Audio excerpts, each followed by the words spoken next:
साहिल से मिले, हौसलों से वैसे ही मिल गई मंजिल मुझे, हौसलों से वैसे ही मिल गई मंजिल मुझे। उसे देखने लड़के वाले आए थे और वो उनसे मिली भी थी और उसकी शादी भी तय हो गई है। ये सब मेरी आंखों के सामने हुआ और आंखें जो देखती हैं वो सच होता है। आपने जिसके लिए हम सबसे दुश्मनी की है ना, वो आपके पीठ पीछे किसी और से रिश्ता जोड़ने में लगी है। शांतनु उसके लिए किताबें भिजवा रहा है, मेडिकल की तैयारी करने की। अब तुम ये तमाशा खड़ा मत करो, सबके सामने हमारी बेइज्जती हो जाएगी। इसके पहले भी तुम्हारी वजह से हमारी बहुत बेइज्जती हो चुकी है।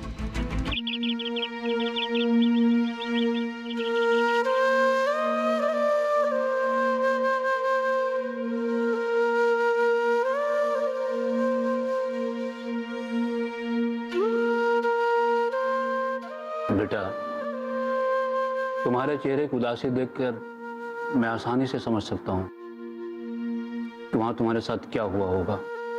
दादाजी, मैं रिश्तों को जितनी भी सुधारने की कोशिश कर रहा हूँ, मुझे लगता है कि रिश्ते मुझसे उतने ही दूर जा रहे हैं। मैंने सोचा था कि तन्नू को जाके समझाऊंगा कि ये सारी पुरानी बातों को भूल जाए, अपनी पढ़ाई पे ध्यान दे, लेकिन वो अपने अतीत को भुलाना ही नहीं चाहती। तुम मेरी बात का गलत मत समझना। मैंने इस रिश्ते के लिए मना कर दिया। किस बात की माफी मांगने आए आप मुझसे? हाँ, आपकी माफी मांगने से मेरे दादाजी ठीक हो जाएंगे? हमारा खोया हुआ मान सम्मान इज्जत सब कुछ वापस आ जाएगी?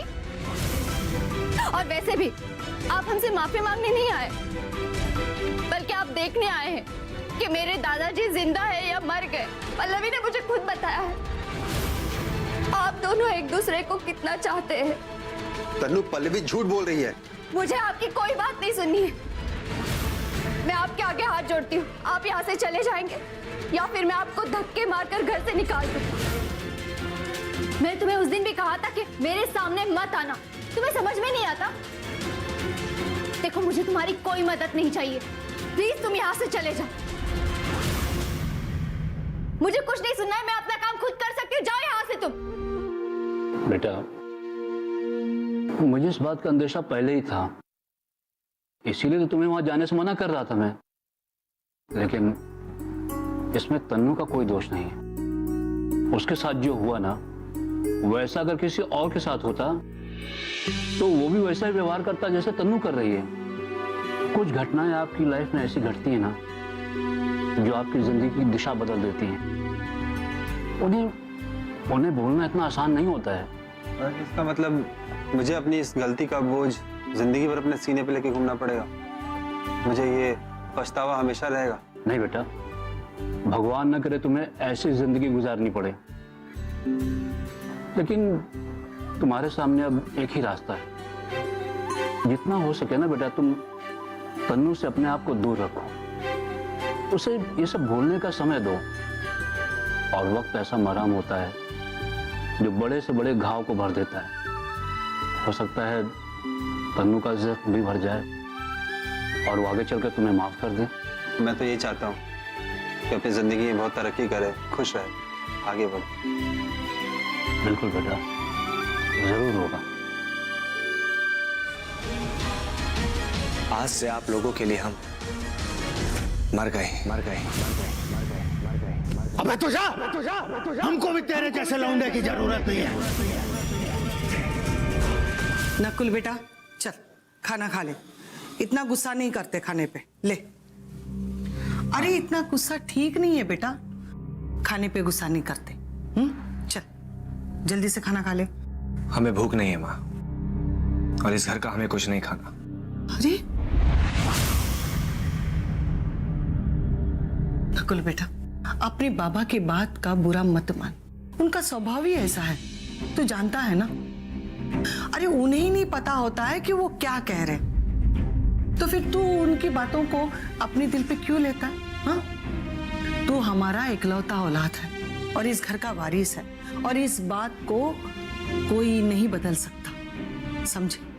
बात बदल चुकी है माँ, हम आपके बेटे हैं। लेकिन हम उन्हें अपना बाप मानने से इनकार करते हैं। हर एक चीज की हद होती है, लेकिन उन्होंने सारी हदें पार कर दी हैं और हम उनके लिए मर चुके हैं। ऐसा मत कह बेटा। अगर तुझे अपने बाबा से कोई रिश्ता नहीं रखना है तो मत रख। अपनी माँ के साथ तो रह सकता है। अगर उनसे कोई दिक्कत है या कोई समस्या है तो उनसे मतलब मत रख। लेकिन बेटा अपनी माँ के साथ तो रख सकता है। ये घर जितना तेरे बाबा का है उतना मेरा भी है, समझा? अगर आपको ये लगता है कि घर आपका भी है तो आप हमारे साथ चलिए और चल के उनके सामने कहिए कि ये घर जितना उनका है उतना ही आपका। अगर वो इस बात को मानने के लिए तैयार हो गए तो आप जो कहेंगी हम वो करने को तैयार हैं। चलेंगी आप हमारे साथ? मानेंगी हमारी बात? चलिए, चलेंगे आप हमारे साथ? नकुल बेटा, तू भी ना मेरी बातों को ऐसे ही पकड़ लेता है। चल छोड़ इन सारी बातों को। माँ, हम आपकी बातों को नहीं पकड़ रहे हैं, बल्कि इस घर में आपको आपकी औकात बता रहे हैं। या तो वो अपनी बेटी को प्यार करते हैं या फिर अपने आप को। आप और मैं सिर्फ उनके लिए एक रिश्ते हैं जिनमें ना तो कोई हमदर्दी है और ना ही कोई प्यार। और ऐसे रिश्तों को लेके चलने से अच्छा है कि ऐसे रिश्तों को हम खत पकड़ते हैं।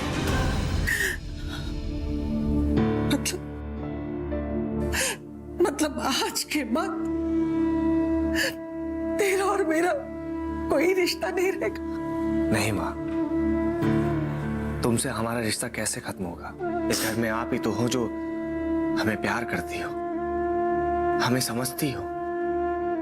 हम आपके प्यार के सहारे ही तो अपने पैरों पे खड़ा होना चाहते हैं। क्या आप नहीं चाहती कि आपका बेटा अपने पैरों पे खड़ा हो, आपका नाम रोशन करे? चाहती हूँ बेटा, मैं चाहती हूँ इस दुनिया का सबसे बड़ा इंसान मेरा बेटा।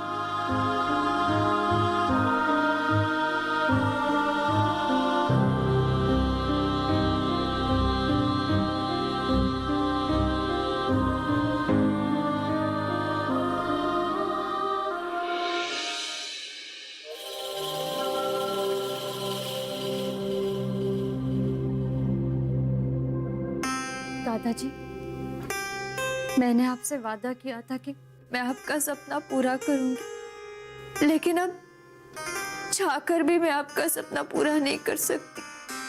मुझे माफ कर दीजिए दादाजी, मुझे माफ कर दीजिए। पापा प्लीज, पापा मत कीजिए ऐसा।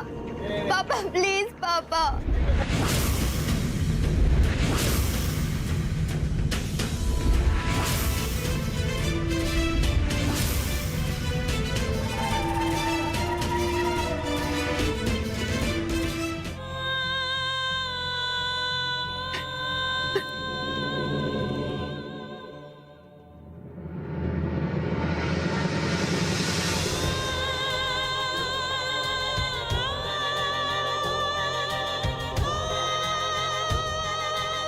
बेटी, मैंने तुझे अपनी कोख से तो जन्म नहीं दिया, लेकिन मैं तुझे अपनी औलाद से भी ज्यादा प्यार करती हूँ। मैंने तुझसे वादा किया था ना कि मैं ये तेरा सपना टूटने नहीं दूंगी, पूरा करूंगी उसे। चाहे मुझे पूरी दुनिया से, मुश्किलों से कितना भी लड़ना पड़े, तेरा ये सपना पूरा होकर ही रहेगा। पर माँ, अब ये सब कैसे हो पाएगा? अगर पापा को पता चल गया तो वो कभी माफ नहीं करेंगे। अरे अपने पापा की चिंता छोड़ दे, मैं उन्हें संभाल लूंगी। बस तू पढ़ाई पर ध्यान दे। तुझे बस अपनी पढ़ाई पर ध्यान देना है और इस परीक्षा में पास होकर दिखा। लेकिन माँ, मेरे पास ना किताबें हैं ना नोट्स हैं, फिर मैं पढ़ाई कैसे कर पाऊंगी?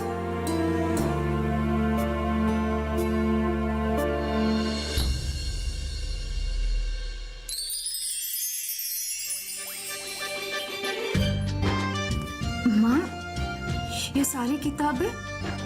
बेटा, ये सब वो किताबें हैं जिन्हें तुम्हारे पापा ने जला दिया था।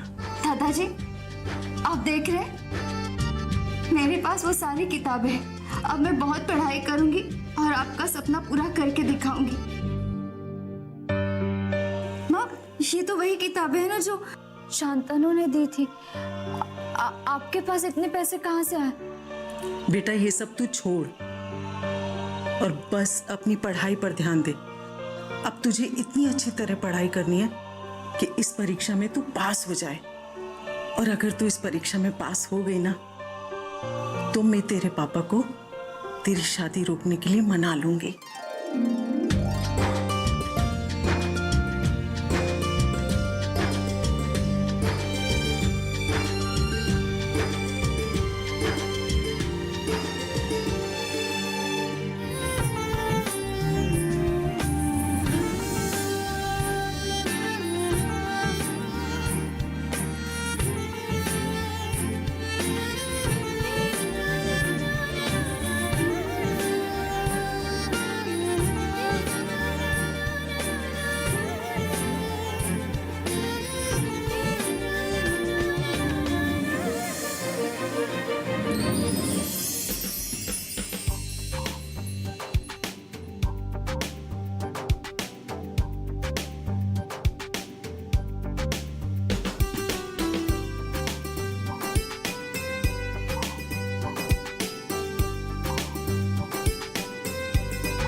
हाँ शुक्ला जी, नमस्कार नमस्कार।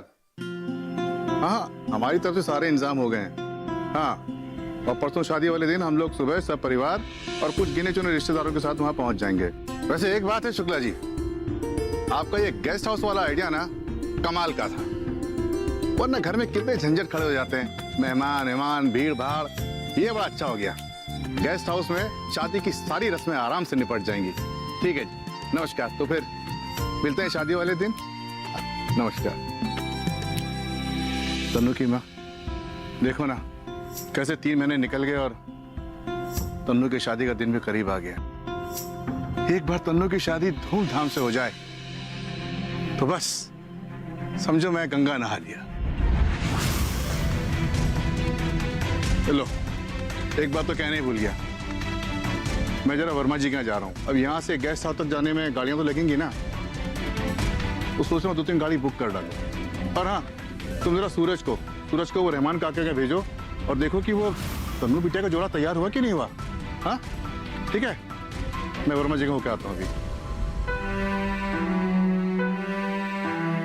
माँ, परसों शादी है और शादी की सारी तैयारियां भी हो गई है। अगर परसों तक रिजल्ट नहीं आया तो क्या करेंगे? पापा को कैसे रोकेंगे? बेटा तू भोले बाबा पर पूरा भरोसा रख। अब पिछले 3 महीने में तूने ना दिन देखा ना रात, बस पढ़ाई करती रही। बेटी, तेरा सपना सच होगा। तूने दिल से चाहा है, सच्चे दिल से सपना देखा है। बस देख लेना, शादी के पहले ही तेरा रिजल्ट आएगा और तू पास भी हो जाएगी। माँ, मैं ना एक काम करती हूँ, वो बुक वाले भैया है ना, उनसे जाकर पूछती हूँ, शायद उन्हें कोई रिजल्ट का आइडिया है।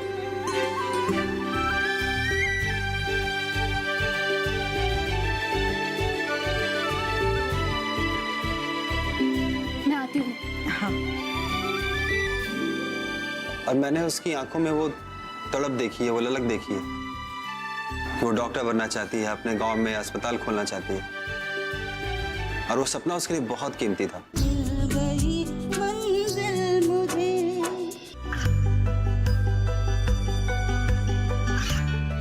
गांवों और पिछड़े क्षेत्रों में सरकारी योजनाओं की जानकारी पहुंचा। देश में कौशल और क्षमता विकास कर ग्रामीणों को सामाजिक बदलाव और विकास से जोड़ने की दूरदर्शन किसान की पहल चौपाल चर्चा देखें सोमवार से शुक्रवार सुबह 9 बजे। मिल गई मंजिल मुझे। नमस्ते भैया। नमस्ते। कैसे हैं आप? मैं अच्छा हूँ। तुम कैसी हो? मैं बिल्कुल ठीक हूँ। तुम जरूर अपने मेडिकल के रिजल्ट के बारे में जानने के लिए आई हो। जी। अब आपको कुछ पता चला कि रिजल्ट कब तक आ रहा है?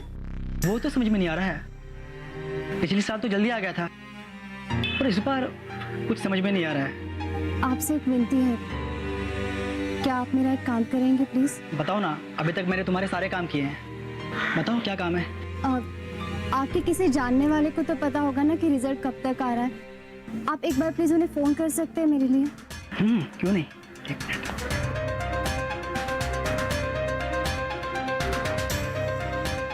हेलो, हाँ रिहान, रिजल्ट कब आ रहा है? क्या कहा? बुरी खबर है तनु, रिजल्ट को कम से कम 1 सप्ताह लगेगा और 15 दिन भी लग सकते हैं। 15 दिन?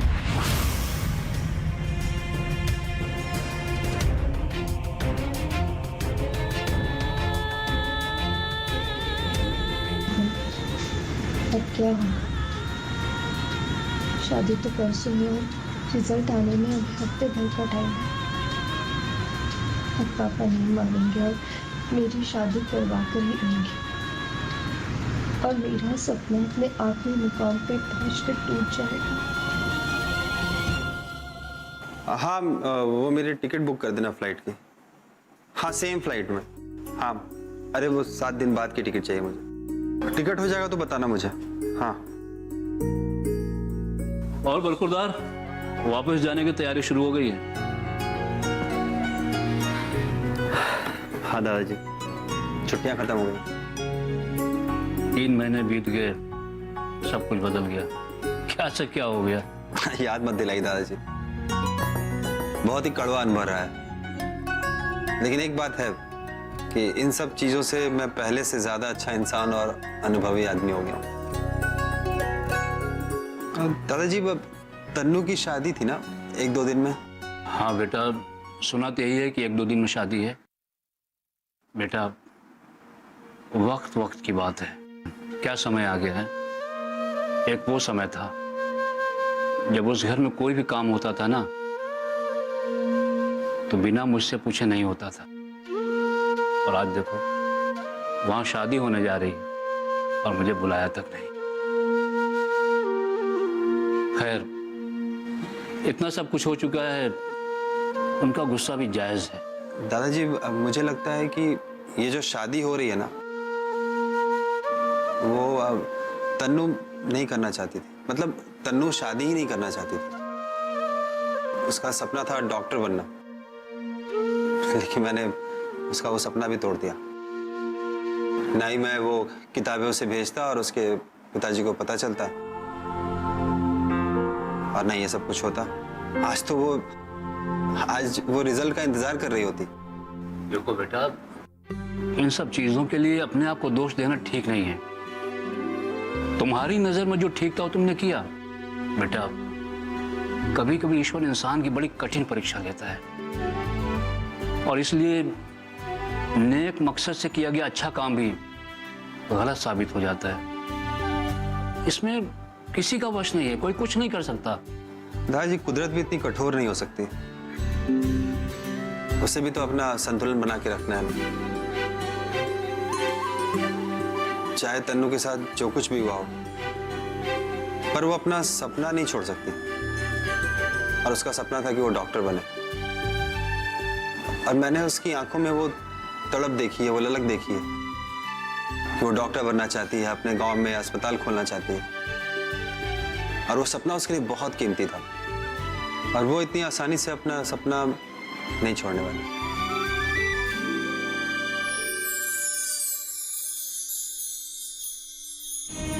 इस घर में सारे लोग सुख सुविधा में जी रहे, अच्छा खा रहे, अच्छा पी रहे, कूलर की ठंडी हवा में सो रहे। तू अपने आप को ऐसे सजा दे रहा, किस लिए? मिल गई मंजिल मुझे।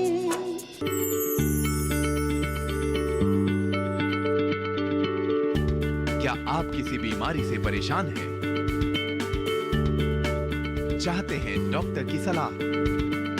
तो हम हैं आपके साथ, बताएंगे आपको जीने की राह। समस्याएं आपकी, समाधान देश के मशहूर विशेषज्ञों के। घर बैठे बात करें देश के जाने माने डॉक्टरों से। हमारे लाइव प्रोग्राम स्वस्थ किसान में हर शनिवार शाम 6 बजे से 7 बजे तक। मिल गई मंजिल मुझे।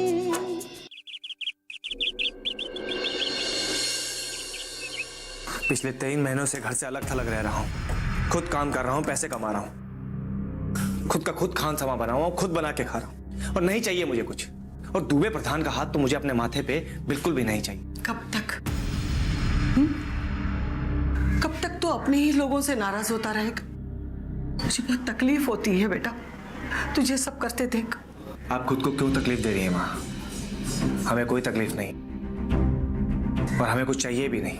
हम जो कर रहे हैं सही कर रहे हैं, अच्छा, और इसमें हम बहुत खुश हैं माँ। मेरी जगह खड़ा होके देखना, तब तो समझेगा कि कैसा लगता है। अपने बेटे को ऐसे तकलीफ में देख, मुझे बहुत बुरा लग रहा है। आप हमारे चक्कर में क्यों परेशान हो रही हैं माँ? मुझे बहुत तकलीफ हो रही है बेटा, तेरी ये दुर्दशा देखकर। इस घर में सारे लोग सुख सुविधा में जी रहे, अच्छा खा रहे, अच्छा पी रहे, कूलर की ठंडी हवा में सो रहे, और तू अपने आप को ऐसे सजा दे रहा, किस लिए? बेटा मेरी बात मान, भूल जाओ उस लड़की को, भूल जाओ। इन सब बातों का कोई असर नहीं होने वाला हम पे माँ।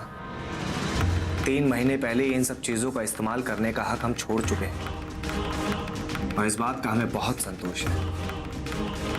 हमारे पास जो रूखा सूखा है वो हमारे खुद का है। हम अपने बाप के पैसों पे नहीं पल रहे। प्रधान, प्रधान, बहुत संतोष है माँ कि हम किसी की फेंकी हुई रोटियों के टुकड़ों पे नहीं पल रहे हैं, एहसान के बोझ के तले नहीं है। ये जो कुछ भी है हमारी जिंदगी है, उधार की नहीं। माँ, हमारी रसोई में नमक खत्म हो गया है, हम दुकान से ले आते हैं। रुक बेटा, मैं निकल। कब तक माँ, कब तक करोगी ये? अब बस भी कर दो। बड़ी मुश्किलों से इस घर के नमक के बोझ के तले से बाहर निकल पाए हैं, अब फिर से नहीं दबना चाहते। हम दुकान से नमक खुद ही ले आएंगे। जाने दो उसको, इसको कुछ नहीं दिखाई देगा। काहे कि सांप का जब केचुली निकलते रहता है ना, तो उसको दिखाई देना बंद हो जाता है। जिंदगी भर हमरे टुकड़ों पे पलता रहा, आज 3 महीने से खुद कमा खा रहा है, तो हमें को भाषण देगा, हमको बंदर गुटकी देगा ये। देखिए, बेटे के रहते हुए भी मैं बिना बेटे की हो गई हूं। आखिर वो हमारा बेटा है, इस घर का चिराग है। आप जो कुछ भी ये कर रहे हैं ना, बहुत बुरा कर रहे हैं उसके साथ। इसके लिए मैं आपको कभी माफ नहीं करूंगी, कभी माफ नहीं करूंगी। अच्छा, तू को हमको माफ नहीं करेगी? हम जानते ही सब काहे हो रहा है। ये सब तू कौड़ी की लौंडिया तन्नू के कारण हो रहा है, जिसके पीछे ये पौराए सांड की तरह घूमता रहता है दिन रात। हम माफ नहीं करेंगे वो लौंडिया को। एक बात ध्यान रख प्रधान, जिस दिन सही मौका मिल गया ना, इस लौंडिया को ऐसा मजा चखाएंगे कि अपने खानदान का नाम तक भूल जाएगी ये, याद रखना। अब चलो यहां से।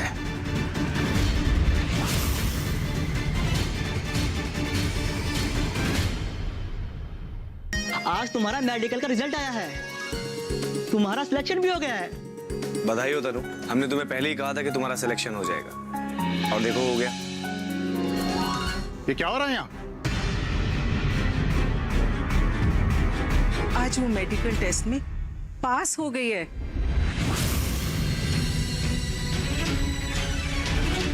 मेरे लाख मना करने के बावजूद ये नहीं मानी। परीक्षा हर घड़ी मैं रोंदती चट्टान को, कब मिली है ये बहारें राहे गुलशन मुझे, कौन रोके दरिया को जब वो साहिल से मिले, हौसलों से वैसे ही मिल गई मंजिल मुझे।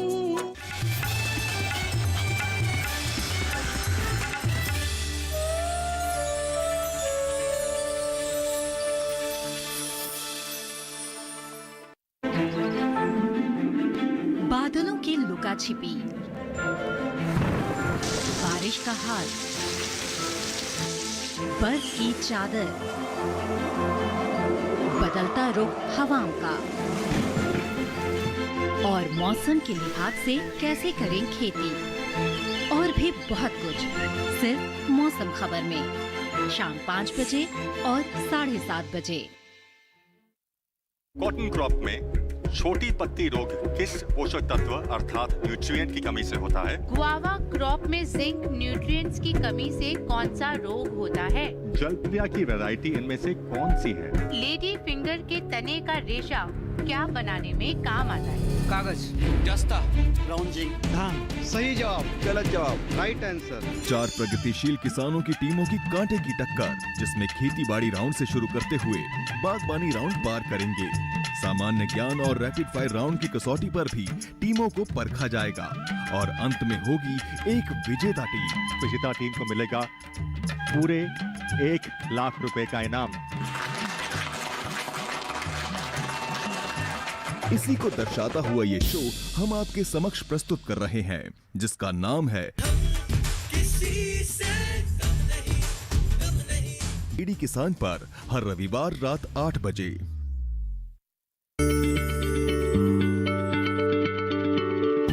क्या आप किसी बीमारी से परेशान हैं? चाहते हैं डॉक्टर की सलाह? तो हम हैं आपके साथ, बताएंगे आपको जीने की राह। समस्याएं आपकी, समाधान देश के मशहूर विशेषज्ञों के। घर बैठे बात करें देश के जाने माने डॉक्टरों से।